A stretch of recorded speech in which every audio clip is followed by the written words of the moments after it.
Right, so have a look at this. We have, actually, I'm going to have a look because this was from the bottom of the deck, right? The underlying energy comes from there.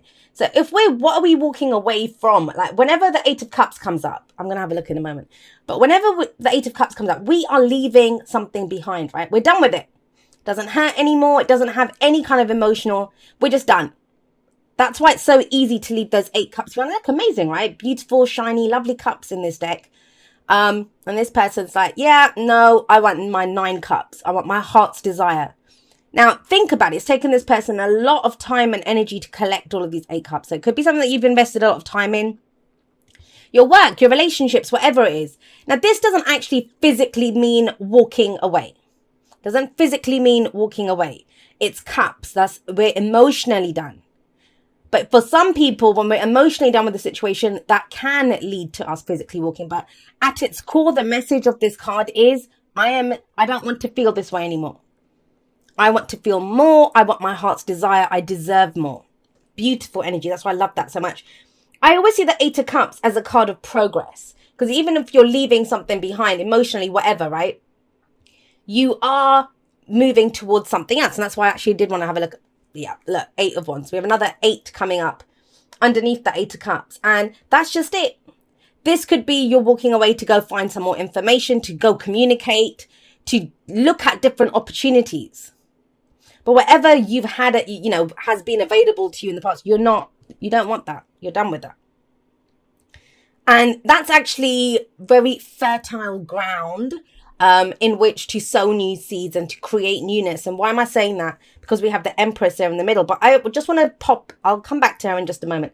I want to pop over to the 2 of Swords here.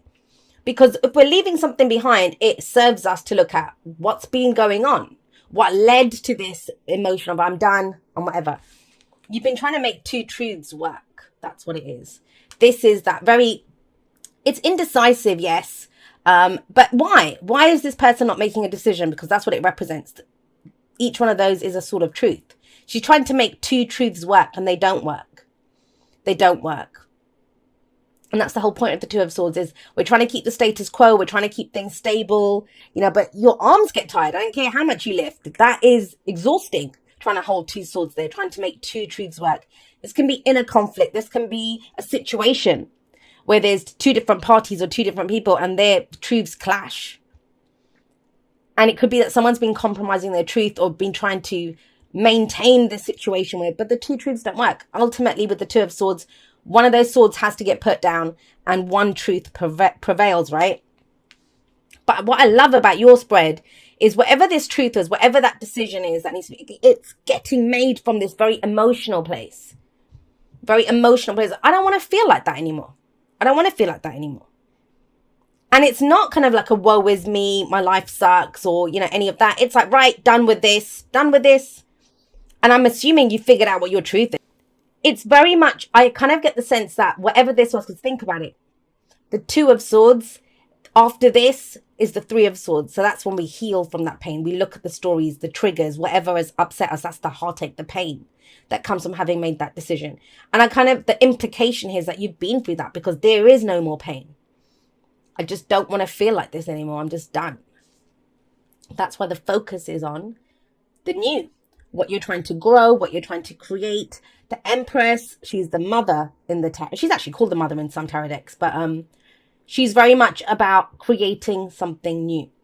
Giving birth to something new. Now, what the Empress realizes is that, and I point this out always, especially if we look at the kind of metaphor that she represents of the mother. The mother understands that it takes time to conceive a baby, to then be pregnant, right? Nurture and grow that baby and then give birth. And once we give birth to it, it requires even more nurturing and caring, right? That's the Empress. She invests her time into creating whatever it is. She understands that the projects that she gives birth to, whatever she's trying to create, and she is a card of abundance. It requires nurturing and nothing just happens, right? And I always say that.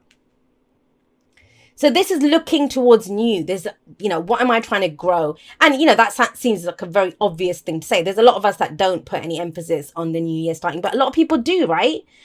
And this is that kind of like, well, I'm done with all of that. You know what you're done with. And the messages that have been coming up in the dailies on Instagram, they have been like this. It's like wrap it up, say farewell to whatever we're saying. And that's kind of coming across very strongly. No more indecision. And this might not have been your choice. Sometimes our hands are tied. Well, she can't see clearly here. You might not have had all the facts. You might not have had all the information that you needed. Or, I have to pay the bill, so I have to stay in that job. Or, I don't know, this relationship, it's too good to leave, too bad to stay. That kind of energy might have been going on. That's finished. The world says that. The world says that.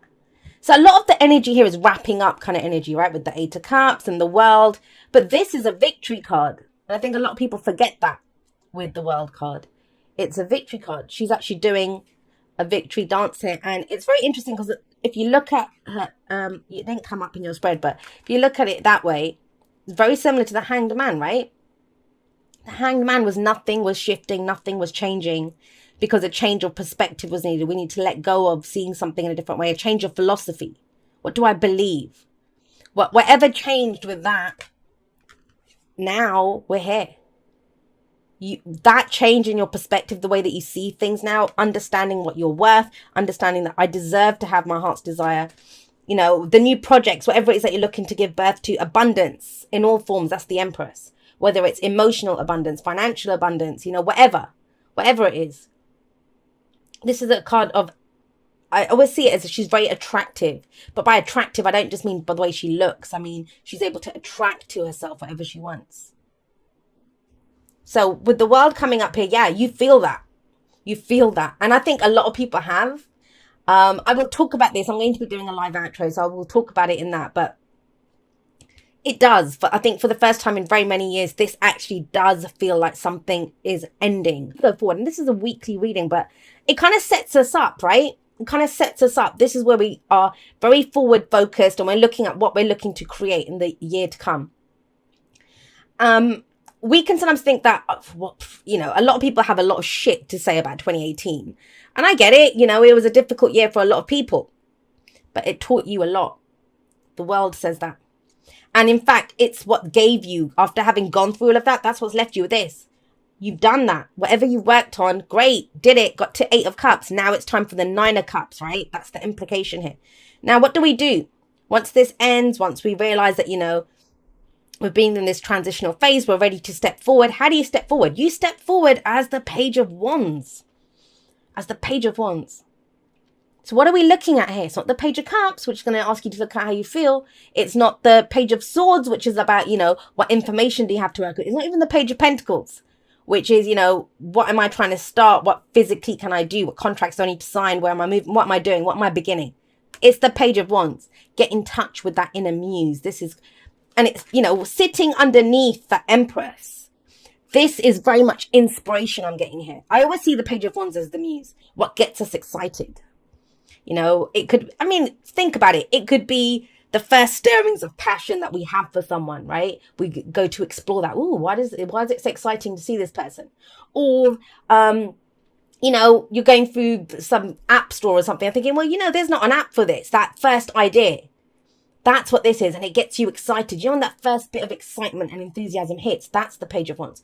Now, what direction do you take that?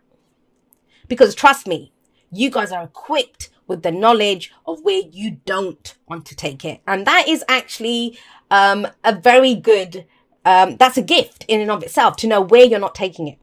You know what you've completed. You know where you've been. You're sick of the indecision. I'd be very surprised, Capricorns, if you weren't just like, okay, I'm going to go do this. And with this kind of energy, well, some of you may not, but you're being encouraged to take it in whatever direction. This card implies that you have the knowledge of that previous cycle. This says, as long as you're willing to take the time to build this, to grow this, you can give birth to something great and new now, and you have the inspiration here to do it. So what stops you? What's the advice? The advice is the Magician. So you have 2 master manifestors coming up here.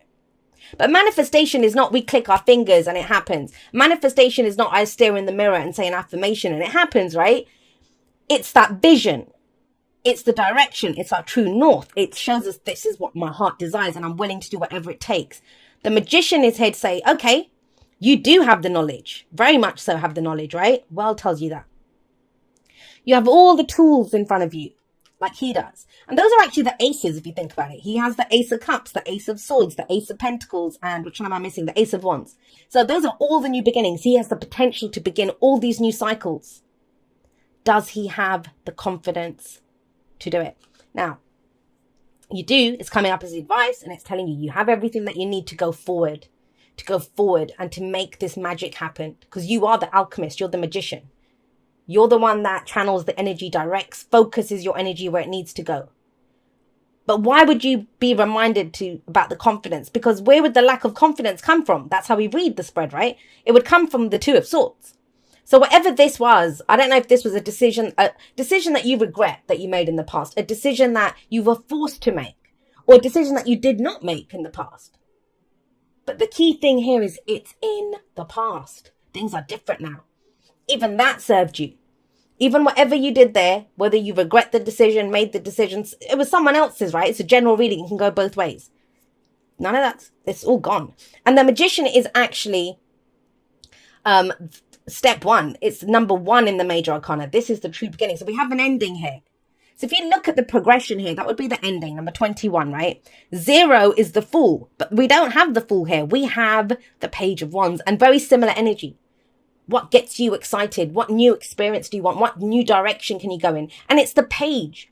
Pages are the very beginning. So it's okay if you're not sure about this. It's okay if it's something completely new. If people are going to say, well, Capricorn, that's not like you. Yeah, because it's not like me. Because the old me is done with all of this. I'm trying to create something new from a new inspiration. Beautiful. I love your reading, Capricorn. And I kind of feel this will hold true for a lot of people that are not even Capricorn. We all have Capricorn somewhere in our chart, right? Slow down. When you are excited, you get ahead of yourself. Take some time to allow things to unfold. That might be the biggest challenge here. Because when that inspiration hits, it's like, ooh, let's go. I want to do it. But it's the page. And when we start off with the page, and especially have a look. So we had that 8 of Wands that was at the beginning, right? That's very much about this too. If you think, have I got this upside down? No, I haven't. Thought I had it upside down. But yeah, that's very quick energy as well. But this is, it's Saturn's energy. It's slow energy. It's transitional. Say your bid farewell to that last cycle. And I know a lot of you will think, I've been doing it for years, Jay. I've been stuck in this for years. But you're waiting for some inspiration to hit. I mean, there's going to be that surge of energy. 8 of Wands says that, to go and create something, anything. But what is it that you truly want to create? What is this? What are your actual tools in front of you? What knowledge do you have? This is your toolkit. This is where we stop and think, okay, what's in my toolkit? What do I have to work with here? And there's still something about this. Whatever this decision was, that's it. It doesn't feel, it's like a shadow. That's how it's coming up. It's a shadow. But everything else is green lights. It's green lights. So just make sure that, you know, you could go bigger. Like, that's the whole point of this. That's why I get that. That's why we pause for a moment. To fully acknowledge what we've been through. To fully acknowledge, well, hang on a second. I went through that. I survived that, or whatever it was for a lot of people. Completed it, learned my lessons, got what I needed to from those experiences. But I'm not going to be held back by the same stuff. I want you to think of it this way. You know that like a movie like Groundhog Day or something like that, you know, if we're going through the same thing again and again.